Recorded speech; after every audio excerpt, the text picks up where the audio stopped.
This is For Advisors by Advisors. I'm your host, Evan J. Mayer.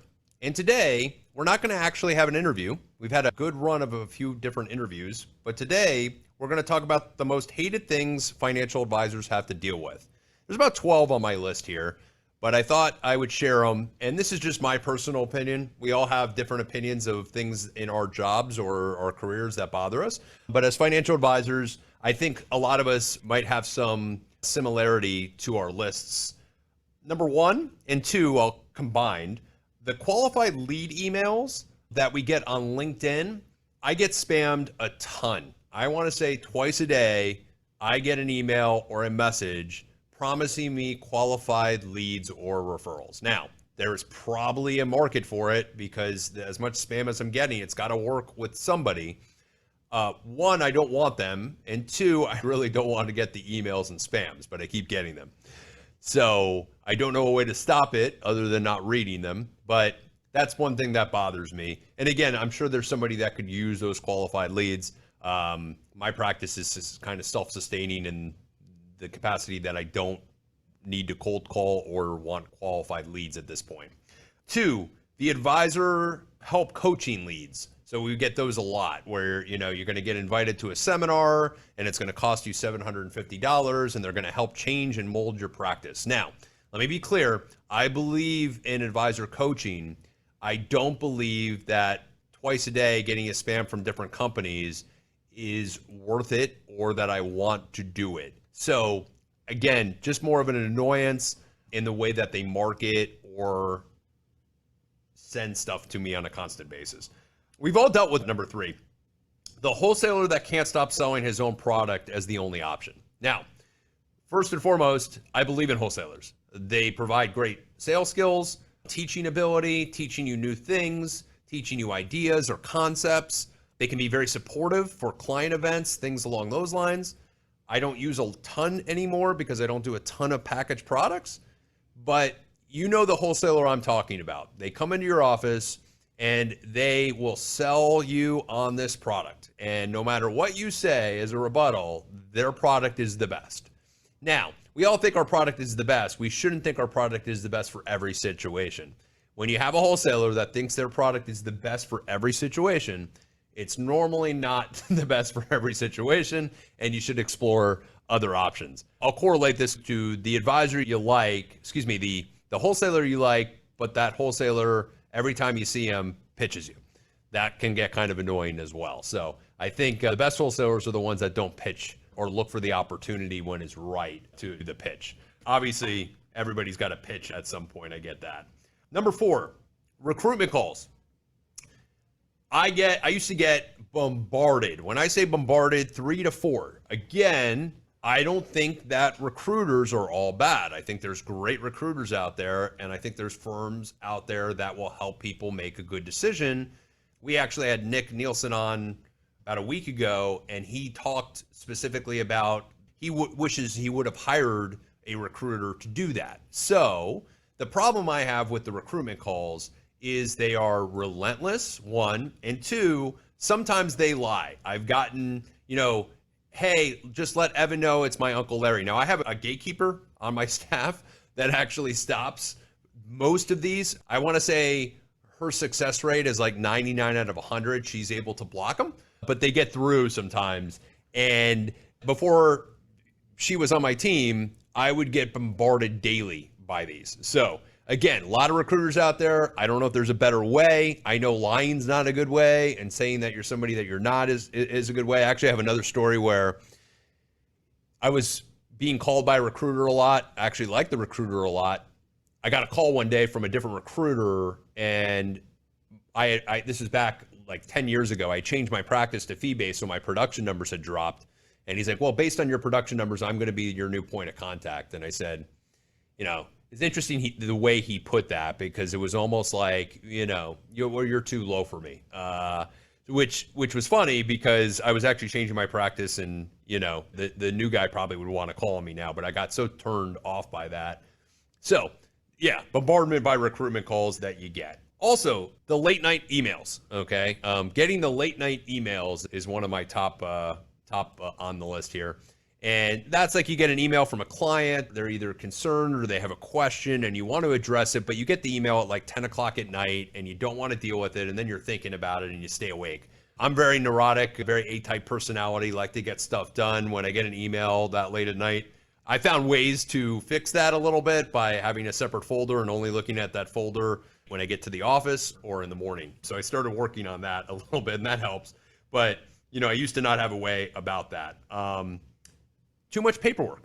We all have these situations where you have to repaper, you have to redo something based upon the account being titled as a trust or as a personal account, and you may have to go through the process of repapering. Again, most of the things on this list I've avoided or found a workaround from. Certain things you can't, right? Like certain paperwork. But the firms you go to do matter, again, which firm you're at might make things a little bit more difficult. Again, very happy where I am today. I don't have to deal with a lot on this list, but this is stuff that I had to deal with in the past. And just relentless paperwork needs, or, this box wasn't checked, and so you need to go and get the client signature, right? Got to do it, part of the business. We've all had those situations where we're like, oh, we really have to go back to the client for this. That, that's compliance. Not much we can do there. Let's see, over adjusting for government regulations. I remember when the fiduciary rule came out. Again, most of these rules actually have a good rational reason. Sometimes firms go overboard. They go to one extreme. And when a new government policy changes, they don't know what to do and they really don't want to get in trouble. And I get it on the firm's end, but it can make an advisor's life very, very, very difficult when the firm goes too much in that way. And I'll add on to a couple of things that are on this list, which is, I also put in here when firms change course with new management. At my prior firm, we had a management shift about, I want to say 6 times in like 8 years. I had different managers, and some of them were great and some of them were not.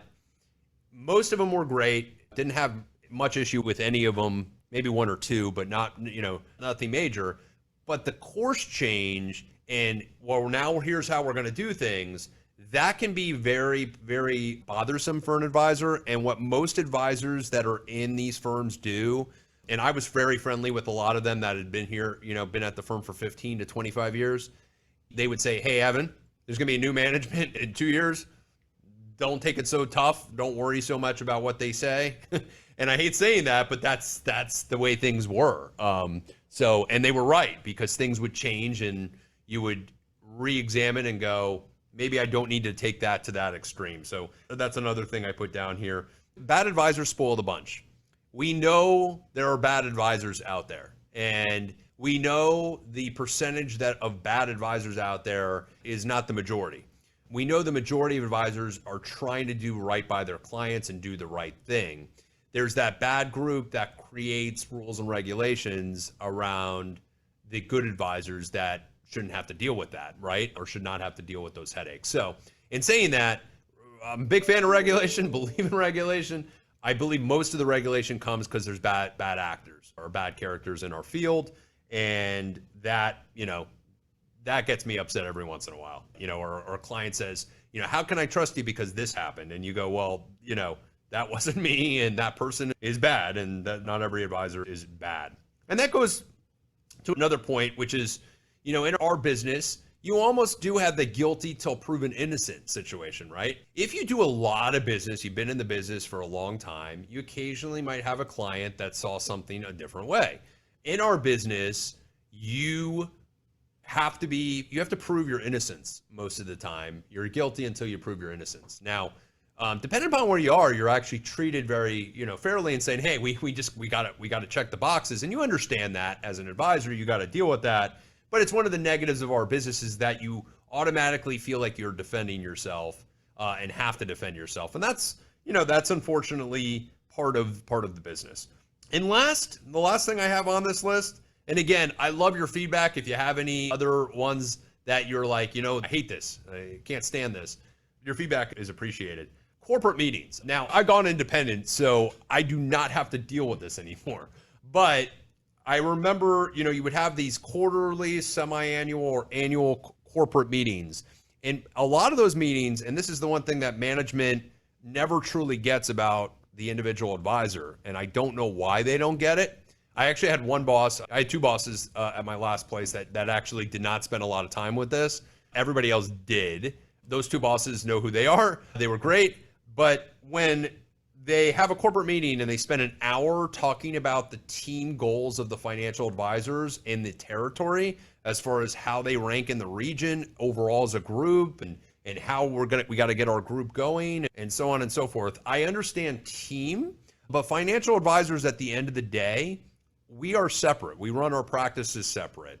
And whether that manager, and again, I like these managers, I want them to succeed. I want them to do well, but to spend an hour talking about the team goals, that doesn't do anything for the financial advisor other than them sitting there saying, I should go up and get another cup of coffee or another glass of water, something to make the time go by, a little quicker. So, or, you get, and we've had this before too at these corporate meetings, again, not where I am now, but at other places in the past, where you get, the wholesaler supported it, so we have to do a big wholesaler event for 2 hours, and it's on a product or a thing that you're just not interested in, and you have to kind of sit through that. And that's the thing about these meetings. You want to go because there is that 1 hour or 2 hours of really valuable content. You tend to not find that over the course of a day, and it's hard because you want your only meeting. You don't want your team to have to come out every month or every quarter.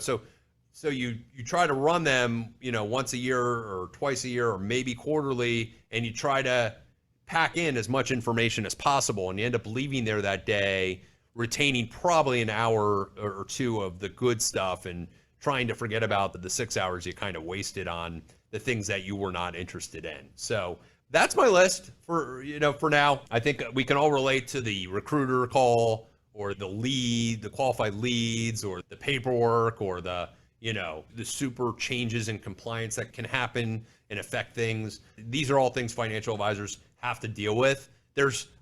I should come out with my list of things that we love to do, which is there's a lot more of the things than we hate, or we wouldn't be financial advisors. So that's my list. Hope you enjoyed it. You can email us at foradvisorsbyadvisors@gmail.com.